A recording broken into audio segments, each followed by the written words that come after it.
Have you ever tried to follow a recipe, but it called for ingredients you'd never even heard of? You stand in the grocery store aisle, staring at the list, feeling completely lost. Sometimes when we read about the Proverbs 31 woman, it can feel a lot like that. She gets up before the sun, buys a field, plants a vineyard, makes her own clothes, her kids call her blessed. We look at our own lives, filled with morning alarms, school drop-offs, trying to remember if we thawed anything for dinner, and we wonder, how could anyone possibly measure up to this ancient superwoman? It feels like an impossible checklist. But what if we've been reading the recipe all wrong? What if this famous chapter in the Bible isn't meant to be a long list of things we must do to be considered a good person? Imagine if instead, it was a beautiful poem celebrating something much deeper. What if it's not about being perfect, but about having a certain kind of heart? The world today tells women they need to be a CEO, a supermom, a fitness guru, a social media influencer all at once. The pressure is huge. It's easy to look at Proverbs 31 and just see another list of expectations, but I think there's something else going on here. Let's take a step back and look at this passage with fresh eyes. Maybe it's not a job description for the perfect wife. Maybe it's a song of praise for a type of character that God values. It's about wisdom, strength, kindness, hard work. These are things that don't belong to just one time in history. They are timeless. This woman wasn't checking off boxes. She was living out her purpose with a heart full of devotion. She wasn't trying to be a superwoman. She was simply a woman who trusted God, and that trust flowed out into everything she did, from her business deals to the way she cared for her family. So the big question is this: how does this ancient wisdom from thousands of years ago actually speak to us today, right here in 2025? Can we find inspiration in her story without feeling overwhelmed by it? I believe we can. We're going to peel back the layers of this incredible poem and discover that it's not about being perfect in every way. Instead, it's about finding a noble character, a spirit of wisdom, and a deep, abiding faith. It's a guide to living a life of purpose and strength, no matter what your daily to-do list looks like. Let's dig in together and see what we can find. To really understand what's happening in Proverbs 31, we need to know where it came from. It's not just a random chapter stuck at the end of the book of Proverbs. The first verse tells us exactly who wrote it. It says, "The words of King Lemuel, an oracle that his mother taught him." Isn't that neat? This incredible description of a virtuous woman is actually a piece of advice from a wise mother to her son, who is a king. She is telling him what kind of person he should look for in a partner. Someone with character, not just a pretty face or a royal title. The book of Proverbs itself is part of the Bible's wisdom literature. It's like a collection of wise sayings, poems, and life lessons passed down through generations. Think of it as God's instruction manual for living a smart and godly life. Most of the book was written by King Solomon, who was famous for his wisdom.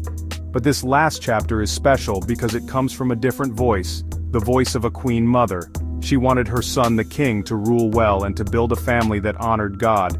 This poem was her way of painting a picture of what true nobility looks like. This poem is also written in a very special way. It's an acrostic poem. That means each verse starts with a successive letter of the Hebrew alphabet, from Aleph to Tav. This structure makes it easier to memorize, kind of like learning your ABCs. But it also shows that this is a complete and carefully crafted picture. The author isn't just listing random traits, she is building a full portrait of excellence from A to Z. It's a way of saying, this is the whole package. This poetic form tells us we are reading something beautiful and artistic, not a strict legal code or a simple checklist. So when we read about this woman, we aren't just reading a list of chores. We are reading a queen's heartfelt advice to her son about the kind of partner who will build a strong kingdom and a strong family with him. She is describing a woman of valor, a true Eshet Chayil, as it's said in Hebrew.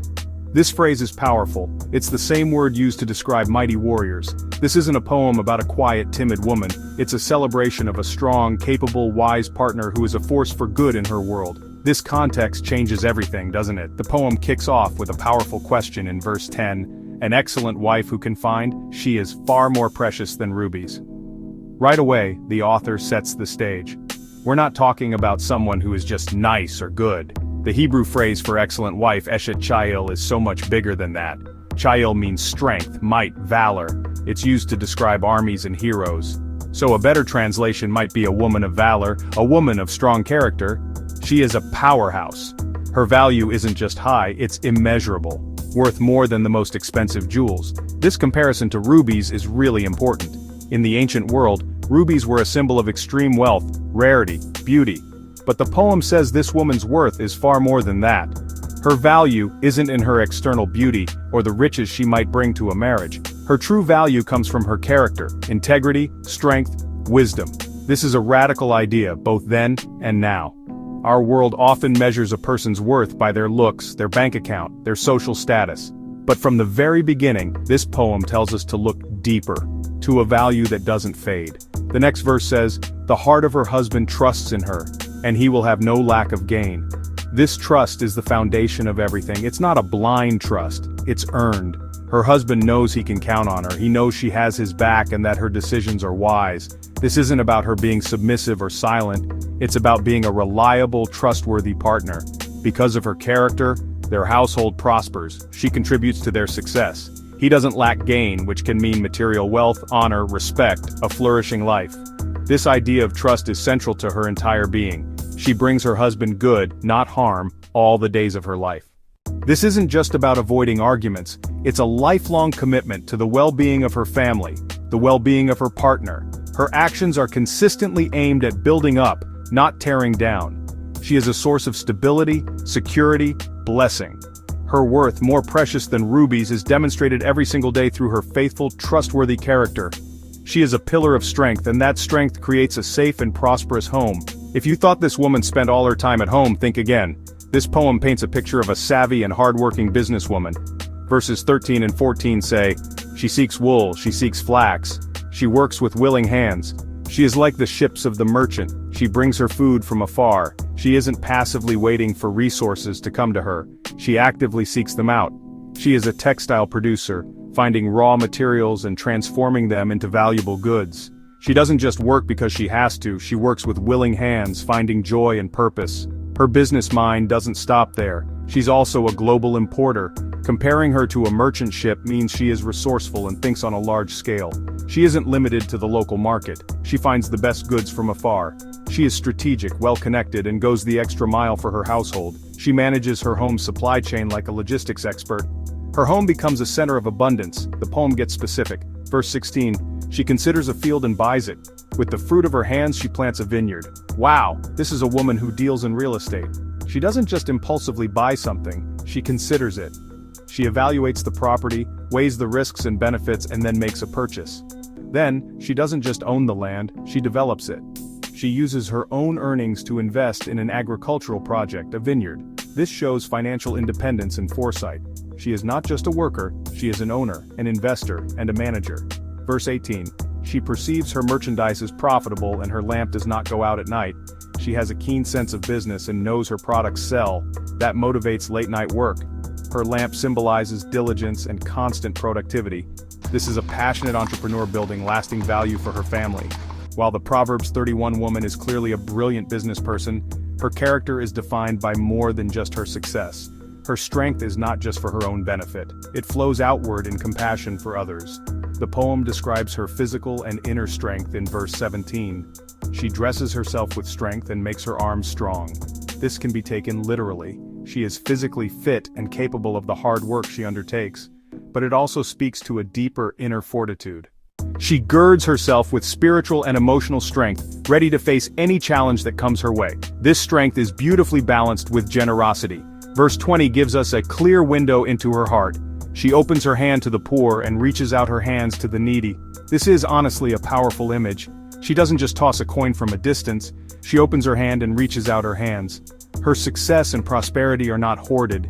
Instead, she sees her abundance as a resource to be shared with those who have less. Her business acumen and her compassion are not separate parts of her life, they work together. Her strength also provides security and peace for her family. Verse 21 says she is not afraid of snow for her household, for all her household are clothed in scarlet.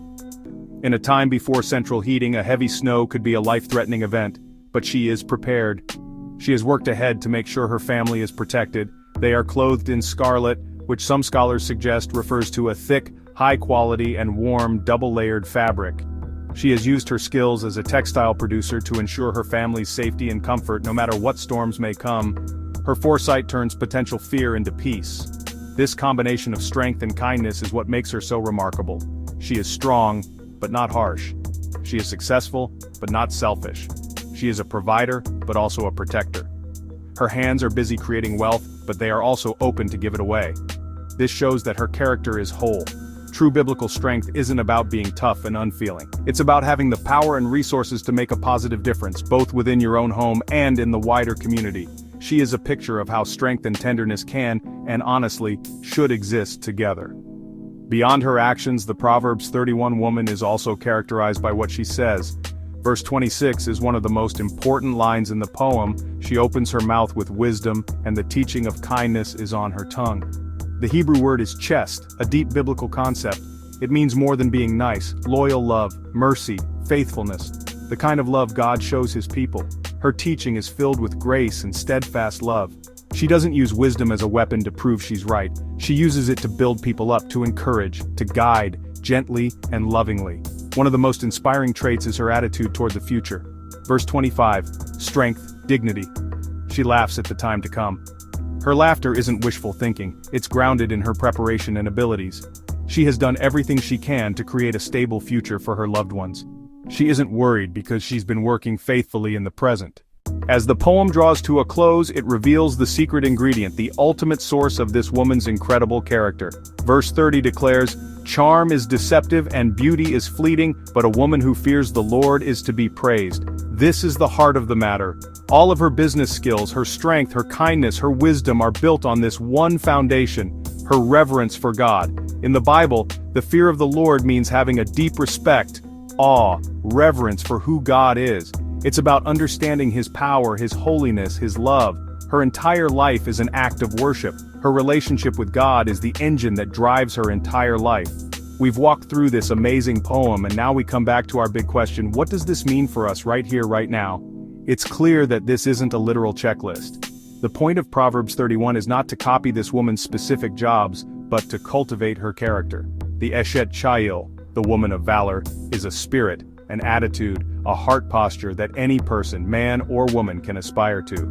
First, we are called to be diligent and resourceful. Whatever work is in front of you, in an office, at home, in a classroom, in your community, do it with willing hands. Second, let your strength be matched by your kindness.